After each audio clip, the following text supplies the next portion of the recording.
Okay guys, this battle dates from January 21st, 2014, and the minute it was over I said to myself I am posting this one for sure, and the reason is that this battle perfectly illustrates why I like to fight in light tanks. If I had been in a heavy tank I would not have been able to do what I did here, and it amounted to what I call emergency tactical surgery for the win. So I'm going to bring back the arcade elements, and you'll see that I'm platooned with McCulver and Jambone.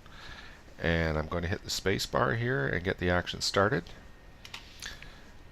And we are on Karelia, and as you all know, on this map, very often a huge force goes down the 9-0 line and gets stalled. It's a head-on collision. Vehicles have difficulty getting shots. They have difficulty avoiding damage. And if their battle drill is not perfect, it can go badly. And I decided to support what I thought was going to happen over there. So I did go over, but I ran head on into a Type 59 and AMX 5100, two Tier 8s, and there was no way that I, as an individual Tier 7 light tank, could go up against those guys. So I had to back off and watch the battle and then make a decision about what I was going to do next. So you can see we've got a pretty big force heading over here. It's 10 vehicles altogether if you include Jambone and his arty, and McCulver with his boomstick. Yeah, McCulver got a little too close here, and although he took half the health of the AMX 5100, he was spotted, and he was a little too close, and he got double tapped, and the arty finished him off. So as you can see, as I mentioned, there's no way I can deal with those people. It would be just foolhardy to go up there and even attempt it. And I'm surrounded by slow vehicles. There's no way we're going to advance here with any speed.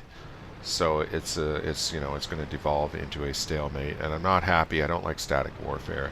I don't like the inability to maneuver for advantage. So I think even now I'm already plotting to get out of here and try to help the team in some other part of the map. Yeah, there's McCulver, just had his unfortunate incident there.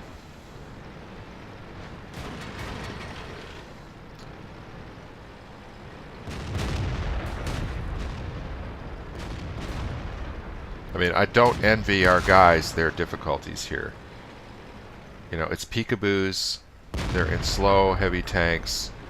When they try to take a shot, they're going to be exposed. They'll take damage.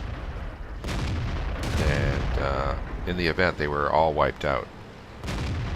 And we've all seen that pattern. So I'm backing out. As you can see, our 5 vehicles on the other flank have encountered almost no opposition. So I'm already, plotting to reinforce strength, and I'm already thinking about capping. I've been in this situation many times, and it's sort of a mental calculation. I know what to do. I'll fight from the cap and take it from there. Now, Jambone, I believe he wanted to get one more shot here, and he gets a kill shot on a Jag Tiger 8.8. We'll wait for that. There it is. So I offered to push him out of the danger zone, which I did. And the moment that was done, I'm headed straight for the cap.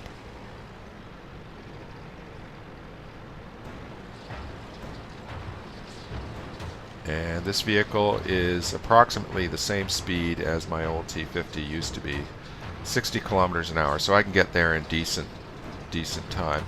And there's nothing that's going to stop me from getting into the cap circle. Many players are completely unaware of the urgency to start that clock, but in my case, that's all I'm thinking about.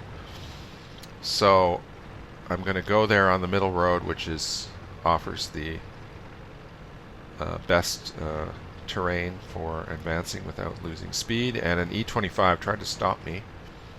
He hit me twice here.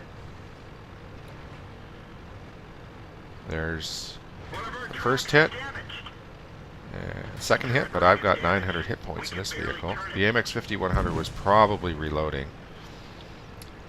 So as I said a minute ago, my whole objective here is to start the clock at the earliest possible moment. And these other guys over here, you know, they're getting their damage, they're doing their stuff, but I'm starting the clock. And this thing's easy to kill, especially in this tank with gold rounds. So one of the advantages at Karelia of the cap situation is that both caps offer you cover, because your horizon, the enemy vehicles are below the horizon, and if they're some ways off, they can't hit you. And I've started the clock, and I'm asking for help, and you see the T-34, I totally approve of what he's doing. It's what I call cap and cover. We'll do the clock, and he'll block the approaches. Now I want you to observe the Hellcat and Super Pershing here, because they both make mistakes. They're still looking for damage, right? They're not thinking that if they get hit, it could cost us the game. And watch the Hellcat, he gets hit here. There, look at that reset. You know, how many people cannot process the scenario in their heads, and they don't. The Super Pershing's making the same mistake. Fortunately, it did not cost us the game, and it was a good win, and I'm proud of what we did there. Game over.